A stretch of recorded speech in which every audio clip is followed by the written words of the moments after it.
Vous le voyez, je fais exprès de filmer mon écran pour que vous puissiez bien tout voir en temps réel. Alors là, il est 18h, je suis encore au bureau, bon, j'ai aussi une vie, donc au pire, je prendrai un screenshot, peu importe. J'ai reçu ce message il y a quelques jours, et je pense que cette personne a raison. J'avais déjà montré la validation d'un MyForexFound, que j'avais d'ailleurs donné à un membre de la formation. Avant, j'envoyais plus souvent mes trades dans le Telegram, j'avais même carrément partagé mon MyFXBook. Et si je ne le fais plus, c'est juste que je n'ai jamais aimé le faire. S'il m'a fallu plus d'un an pour montrer mon visage, c'est parce que je ne veux surtout pas être médiatisé. Alors, montrer ce que je gagne à tout le monde, je vous laisse imaginer. Mais il faut se rendre à l'évidence, et je peux le comprendre. Suivre quelqu'un qui montre qu'il gagne et qui ne fait pas que le dire, c'est plus rassurant, alors je vais m'y remettre dès aujourd'hui. On remonte dans le temps, plus précisément à hier. Je suis actuellement dans le trade, juste pour vous montrer que voilà, tout est bien réel, tout est bien là. Et hop, nous voilà 24 heures après, malgré un long yo-yo, le trade a fini par TP pendant que je dormais la nuit dernière. Je me suis donc réveillé avec une bonne nouvelle et ce petit document. On va voir rapidement comment j'ai validé cette première phase, en combien de temps je l'ai validé et pourquoi la chance n'a absolument rien à voir là-dedans. Ce tweet de MyFoundedFX donne une stat alarmante.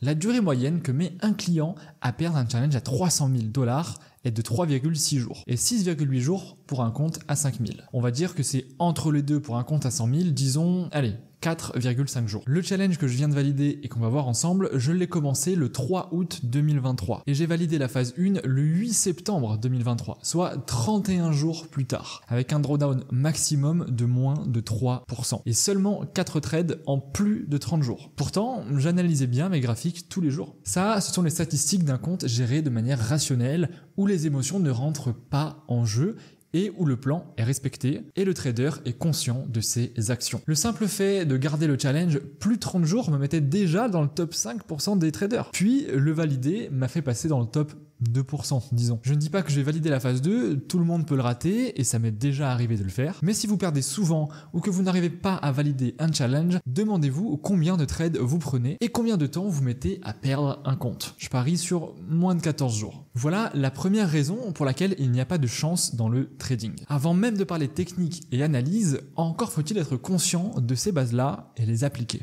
Juste avant d'aller voir le dashboard et vous montrer toutes les statistiques du compte FTMO, on va voir le trade parce que c'est probablement ça que vous voulez voir. Il ne reste que 2 jours avant la fermeture de la formation, c'est en description et sur le Telegram. Si vous me découvrez à peine, sachez que je trade en ICT et en SMC.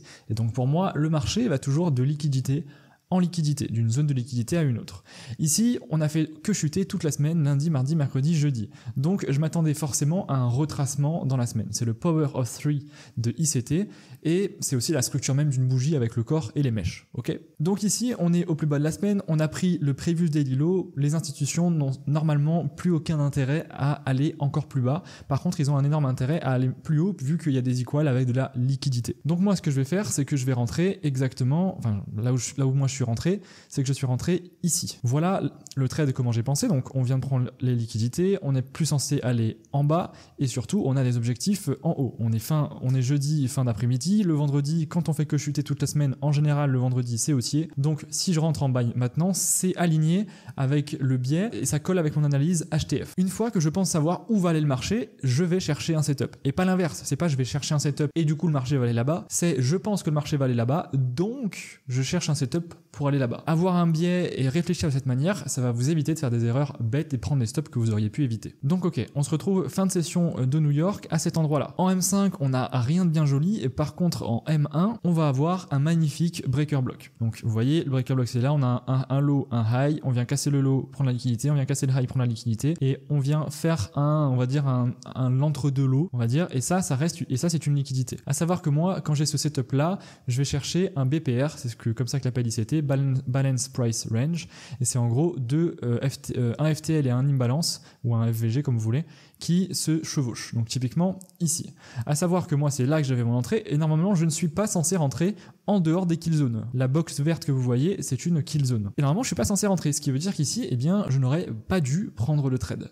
Sauf que mon trade, eh bien, il était placé, mon ordre était placé, et au moment où le marché était ici, j'ai une personne qui arrivait chez moi, j'ai été la voir, et bah du coup j'étais pas là quand le marché a activé l'ordre, et quand je suis revenu, j'avais été activé. Une fois que je suis rentré, il faut savoir que moi sur mes FTMO, mon but c'est de les valider rapidement. Donc le but ici c'est pas de prendre 0,5% de risque et de prendre 20 trades pour le valider. J'ai pas de temps à perdre parce que quand je trade sur un compte prop firm, eh bien je ne gagne pas d'argent quand je fais un challenge. Donc ça m'intéresse pas. J'ai pas de temps à perdre et c'est pas grave si je perds un challenge. Je peux me permettre de risquer plus pour le valider plus vite. Donc je vais toujours prendre 2% de risque sur les premiers trades. Tant que je suis pas en gros à moins 50% de drawdown permis, je vais prendre 2% de risque. Donc ici j'ai pris 2% de risque et j'ai visé les DIR qui étaient là-haut. Sauf que mon ordre a été déclenché plus bas, ce qui fait que mes DIR étaient autour de cet endroit-là, par ici, je sais plus où exactement. Et donc dans tous les cas, bon, le marché n'est jamais revenu MBE et il a fait que monter. Et ça collait du coup avec mon analyse HTF. Si on va en M15, aujourd'hui, on voit que vendredi, qu'est-ce qu'on a eu? Eh bien, on a eu un vendredi haussier, vu que toute la semaine était baissière, il fallait s'attendre à ce qu'on aille prendre de la liquidité au-dessus. Et c'est exactement ce qui s'est passé. On est venu prendre ce high. En temps normal, je ferme à 5R. Ici, c'était juste pour valider le compte, encore une fois. Maintenant, nous voilà sur le dashboard FTMO. Donc, vous voyez bien que j'ai bien commencé le 3 août 2023, bien terminé le 8 août 2023. C'est bien un compte à 100 000 $. Je vais rafraîchir la page au cas où, on sait jamais. Hop, comme ça, vous êtes sûr. Je flouterai mon prénom en haut par contre. Donc voilà, ça a bien remis. Ici, on a bien les statistiques. Vous voyez que j'ai eu du coup 1, 3, 4 trades et on va voir pourquoi en fait il y a eu un 5e trade. Parce qu'en fait j'ai mal placé mon TP comme un teubé et il me manquait genre 400 $ je crois pour valider le compte. Du coup j'ai juste pris un sell rapidement le matin juste pour prendre ce qui me manquait et valider le compte. À savoir que sur l'autre trade j'avais mis 40 silos, ça correspondait à un peu moins de 2% du compte. Donc là on est sur le dashboard, vous voyez que tout est ok. Bon, après je regarde jamais tout ça moi perso, mais si ça vous fait plaisir, voilà, je vous le donne.